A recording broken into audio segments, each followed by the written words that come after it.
या सर्व गोष्टी तर सर्वांच्या नजरेखालून गेल्याच, मात्र एका प्रसंगानं फक्त महाराष्ट्राचंच नव्हे तर संपूर्ण देशाचं लक्ष वेधून घेतलं आणि ते म्हणजे विधान परिषदेचे विरोधी पक्षनेते अंबादास दानवे यांच्या निरोप समारंभावेळीच्या फोटो सेशनचा हा क्षणभर सगळ्या राजकीय गणितांना मागे टाकणारा ठरला। कारण विधानसभेमध्ये दैनंदिन संघर्ष, बाणेदार आरोप प्रत्यारोप आणि विचारसरणींचा फटका त्या ठिकाणी दिसून आला आणि याचा फटाका देखील या चर्चांमध्ये दिसला। अचानकपणे एकनाथ शिंदे आणि उद्धव ठाकरे हे प्रतिस्पर्धी नेते ज्यांची भिंत गेल्या काही वर्षांमध्ये अधिकच उंचावलेली आहे, ते दानवे यांच्या निरोप समारंभावेळी मात्र फोटोच्या एकाच फ्रेममध्ये दिसून आले। मध्ये बसलेल्या होत्या त्या म्हणजे नीलमताई गोऱ्हे, त्यांच्या एका बाजूला उद्धव ठाकरे आणि दुसऱ्या बाजूला एकनाथ शिंदे। या क्षणानं सर्वांच्याच नजरा त्या फोटो सेशनकडे खेळून बसलेल्या होत्या आणि खेळून ठेवलेल्या होत्या। फोटो सेशनच्या या निमित्तानं का होईना दोघेही कट्टर विरोधक एकाच फ्रेममध्ये दिसल्यानं ते अंबादास दानवेंच्या निरोप समारंभाचं फोटो सेशन हे सर्वात जास्त लक्षवेधी ठरलं। महाराष्ट्र विधानसभेमध्ये पेक्षा थोडा वेगळा माहोल पाहायला मिळालेला होता। सामना रंगात आलेला, सारं सभागृह उत्साहात आणि कुतूहलाने भरलेलं होतं। गोंधळ, आरोळ्या, हाशा, टिंगल यामध्ये मुख्यमंत्री देवेंद्र फडणवीस यांनी मात्र अचानकपणे मिश्किलपणे उभं राहत उद्धव ठाकरे यांच्याकडे पाहिलं आणि हसून थेटपणे सत्तेत सहभागी होण्याची ऑफरच देऊन टाकली। यानंतर सभागृहामध्ये क्षणभर नीरव शांतता पसरली आणि मग हास्याचा गडगडाट झाला।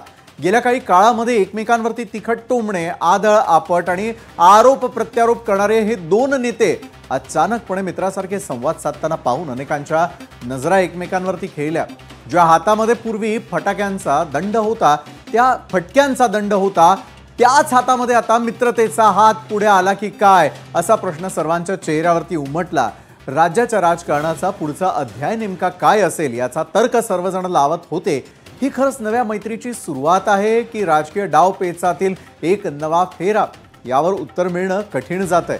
उद्धव ठाकरेंना मुख्यमंत्र्यांनी दिलेल्या ऑफर नंतर सर्वत्र आश्चर्यचकित झालेले चेहरे दिसून आले आणि सर्वांना एकच प्रश्न पडला, अरे फडणवीस नेमकं काय म्हणाले? तर पाहूयात मुख्यमंत्री फडणवीसांनी ठाकरेंना नेमकी काय ऑफर दिलेली आहे, कुठे स्कोप आहे हे पाहूयात। या टर्मचं त्यांचं आता हा निरोप समारंभ आहे, पण आपल्या शुभेच्छा आहेत, त्यांनी पुन्हा या सभागृहात यावं, आल्यानंतर त्याच पदावर असावं असं काही नाही। मी असं म्हटल्यावर हे म्हणतील पळवापळवी करतात म्हणून। उद्धवजी, आता उद्धवजी 29 पर्यंत तर काही स्कोप नाही, पण ऐका 29 पर्यंत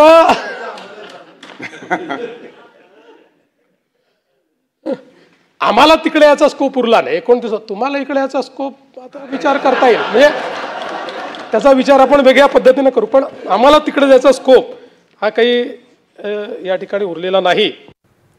अधिवेशनामधून अपेक्षित जे साध्य व्हायला हवं होतं त्याऐवजी राजकारणातला राडा, शिस्तभंग आणि आठवडाभरामधील गदारोळ हाच जनतेपुढे स्पष्टपणे दिसून आला।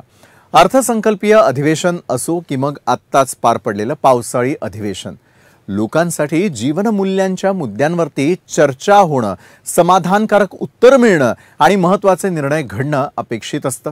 दरम्यान सरकार तसंच विरोधकांच्या प्रचारकी राड्याऐवजी लोकप्रतिनिधींनी आपले कर्तव्य पार पाडून लोकहिताची चर्चा आणि ठोस कृती करण्याचे अधिवेशन यावेळी पुन्हा एकदा गमावलं। हे मग त्या कुठल्याही बाजूनं लपवता येणार नाही, हेही तितकंच खरं। मात्र या अधिवेशनानं तुमच्या आमच्या पारड्यात नेमकं काय पडलं याचा सारासार विचार व्हावा म्हणूनच संपूर्ण अधिवेशन काळ हा न्यूज प्लॅनेटच्या माध्यमातून केवळ एका तासामध्ये तुमच्या समोर मांडण्याचा हा आमचा प्रयत्न होता। आजच्या न्यूज प्लॅनेटमध्ये वेळ झालेली आहे इथंच थांबण्याची, मात्र ताज्या घडामोडींसाठी पाहायला विसरू नका लोकशाही मराठी।